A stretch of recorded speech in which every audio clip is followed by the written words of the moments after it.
I'm Mrs. Pruski, the principal at James R. Wood, and we proudly present some of the things that we would like to say that we're successful with, or some of our accomplishments and achievements and things that we do that we're very proud of. So, just to highlight a few of the things.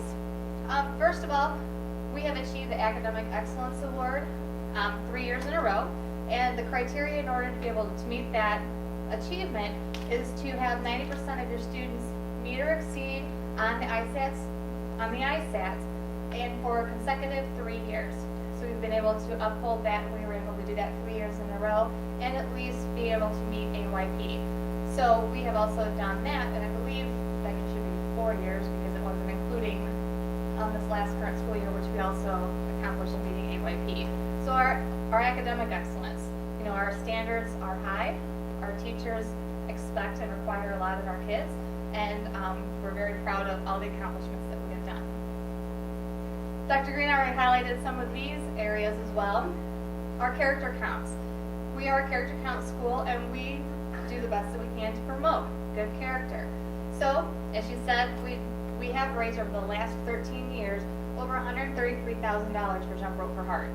That's an amazing accomplishment for a small community. And I know that Mr. Morris always hears from the organizers of Jump Rope for Heart how much that a community of this size is able to do for that organization. They've always been very proud of that, and he has been recognized several times over from their organization. Our giving tree that we have every year that is always on display at the winter program. This last year, I believe we had over 21 families, many families, and all of our tags ended up being taken. So that means every gift and every item that was asked for from the families was then donated by people within our community, both within our school and within the community that took tags and were able to provide those gifts. Another aspect in showing of good character are our parents and the volunteers that we have throughout the building on any given day. I don't know if students always realize that the people that we have in there are volunteering. They're volunteering their time. They're being generous. They're helping out their community in various ways, and we greatly appreciate their support and their help. And I have two boys right here who are going to help kind of demonstrate one of the things that we do every day. Our announcements are always full in the morning, and so we try to start things off positive and just reminding ourselves every day that we need to treat others the way we want to be treated. So I've asked, since Nelson and Grant are here, to come up and actually recite and say the Bully Free Pledge for everybody. We start off by raising our right hand. You ready? All right.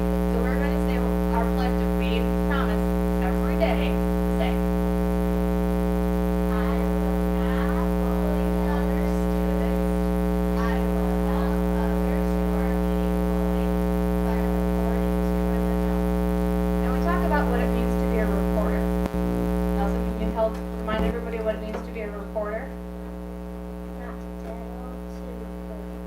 Tattle, but to report. And a reporter is somebody who would help students who maybe are in trouble to get out of trouble. Maybe they're getting hurt, or they're feeling very bad, and so it's something that needs to be told to a teacher. Where tattling would be what, Nelson? You remember? A tattler is one who wants to get somebody in trouble. That's the only reason we're going up to the teacher and saying, Johnny poked me, because we want Johnny to be in trouble. Thank you guys very much.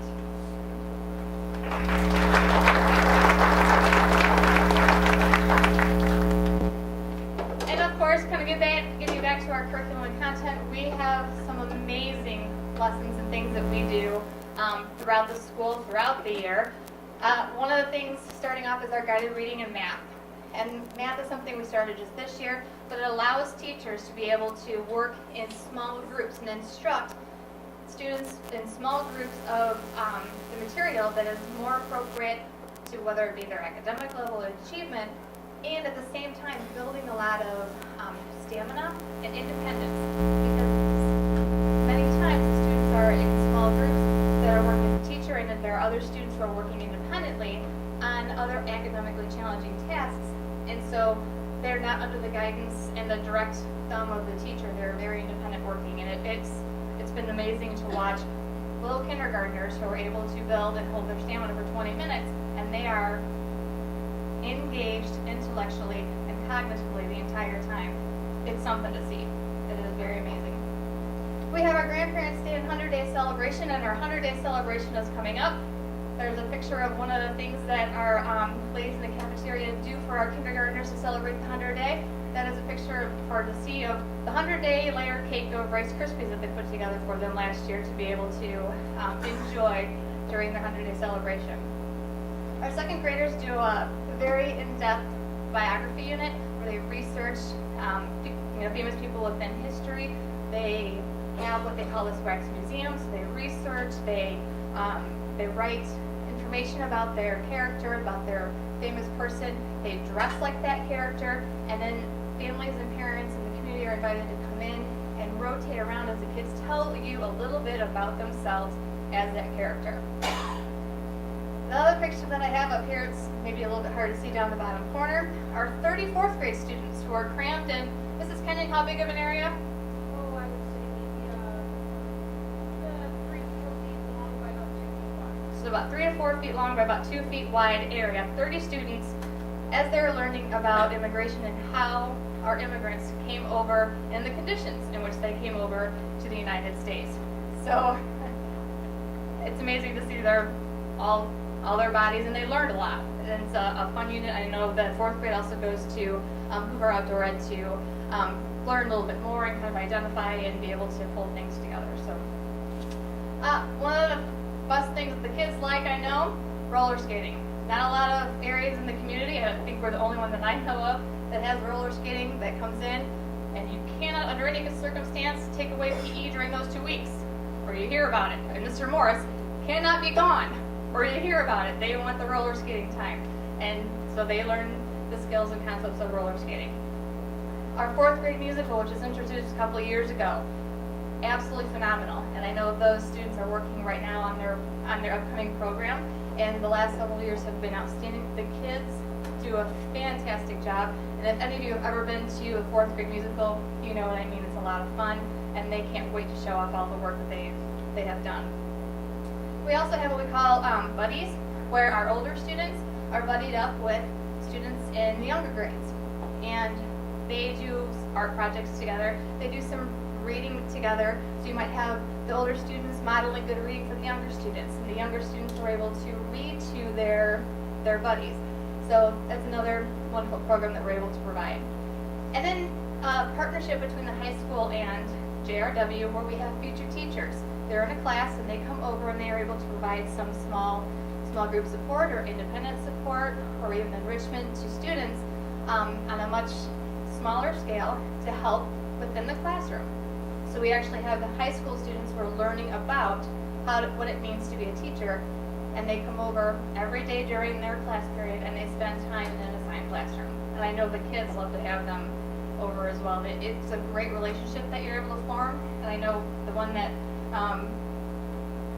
Dan and Mrs. Kenyon's class even came over for lunch one day with them because they invited him and he graciously agreed to come over and have lunch with 4th graders one day. And last but not least, some odds and ends and things that we have accomplished and do.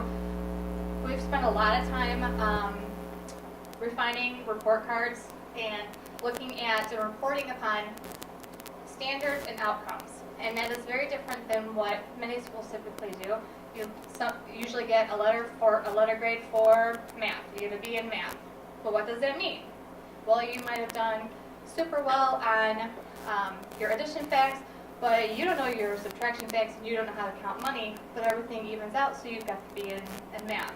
The outcomes-based report card helps to identify and show parents specifically what are the skills that your child is able to do and does very well, and those skills that they need just a little bit more practice and assistance with. We have a monthly attendance incentive to try to promote good attendance. We're the winner of each class, and we have one for the K1 grade groups and the 2nd through 4th grades. They will get their name on the sign to promote their good attendance, and then also an extra recess. We do reading promotions throughout the year. Right now, they all just kind of came together all at the same time. We do our James R. Wood annual readathon, and and it's in conjunction with, right now we have King County Cougars going on, and it all kind of came together with Six Flags, so they're all happening right now all at one time. Talked a little bit about some of the things that we do during morning announcements, and weekly vocabulary words are one of them.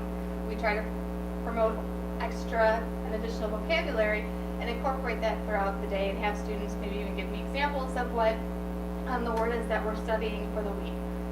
We didn't choose one this week. I was not here for the announcements the last 2 weeks, but we're continuing with what it means to be, okay, what is our word this week? What is it? Compliment, thank you. So we talked about what a compliment is, and then gave everybody a task and an assignment to try to compliment somebody throughout the day. And I know our kindergarten group, they did do that last week.